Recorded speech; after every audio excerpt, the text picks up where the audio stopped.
Hi guys! Tara sa pagligo sa ilog. At sobrang napakaganda ng view dito sa ilog na ito. Dito yan sa Bagakawa Falls ng Marinduque, Barangay Tangbangan, Santa Cruz, Marinduque. Bago nga namin narating ang lugar na ito ay dumaan muna kami sa napakagandang view ng kapaligiran.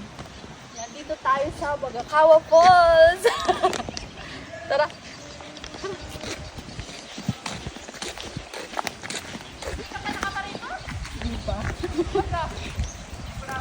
Hi, ma'am.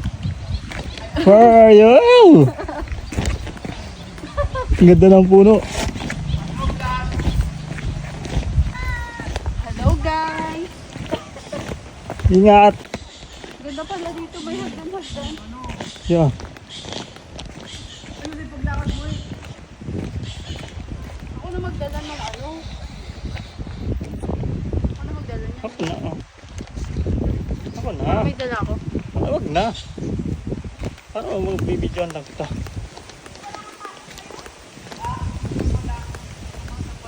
Nakapantalon, pupuntang ilog. Yan. Ganito, kaganda dito. Hi, ma'am. Hello!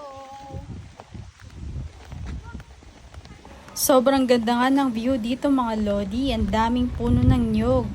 May dala po silang kaldero. Si Brian po ay nagpapahawak pa.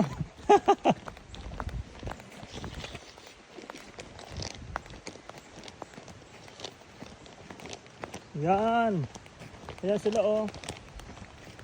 Guys. Tingin-tingin mga guys.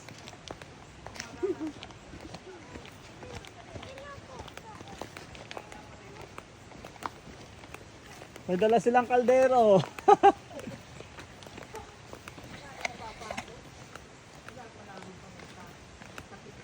May siya pala dito. Kung pupunta kayo dito ay siguraduhin yung magbaon kayo ng pagkain at tubig. Baka kayo ay magutom dahil more than 300 steps lang naman ang lalakarin nyo, marating lang ang lugar na ito. Dahan-dahan lang kayo guys dahil medyo matarik nga ang hagdan dito. Yan. Yan sila oh. Sila oh. At dahil umulan nga baka madulas ang ibang part ng Pipiknik sila sa hagdan. ilog. At malapit na nga tayo sa ilog. Natatanaw ko na siya. Hello. Finally, nakababa na tayo dito sa napakadaming hagdan. At yun nga, ingat-ingat kayo guys dahil basa ang daanan at medyo madulas. Koy. Si Brian, si Regeling, si Kulapo, si Monte, si Kapelo. Nasaan na isda? Hey Tanyel, kaway. Kaway, eh. Tapos ako yung Si Carion. Very excited na nga ang lahat. Wow, sobrang ganda talaga dito. Walang hanggang pasasalamat sa Poong May Kapal dahil sa pinagkaloob niya itong napakagandang nature. Okay na okay talaga dito kasi meron pa silang kubo. Pwede din tayong magluto-luto dito, mag-ihaw-ihaw. May naluluto.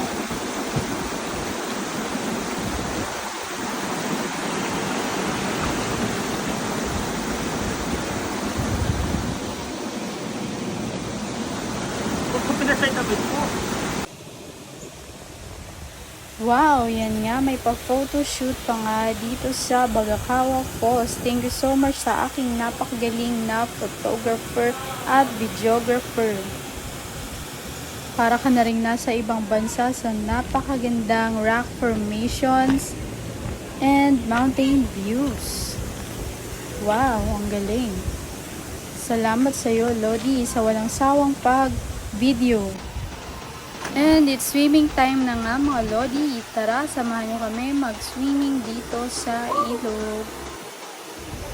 Medyo matagal-tagal nga rin hindi nakaligo si engineer sa ilog kaya todo hataw na naman siya mga lodi.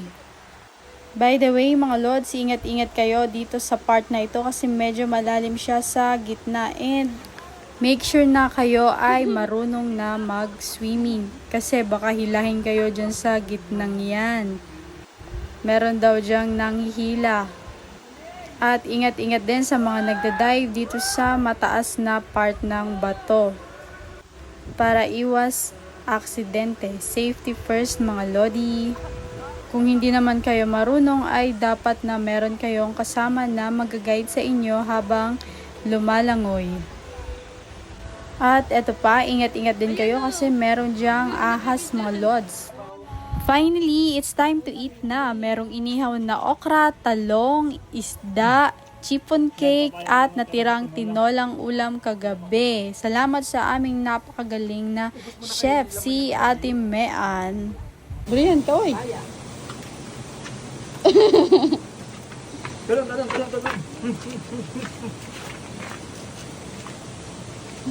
May baon po kaming... May baon kaming kanin. Nga pala, magkano? Round 2.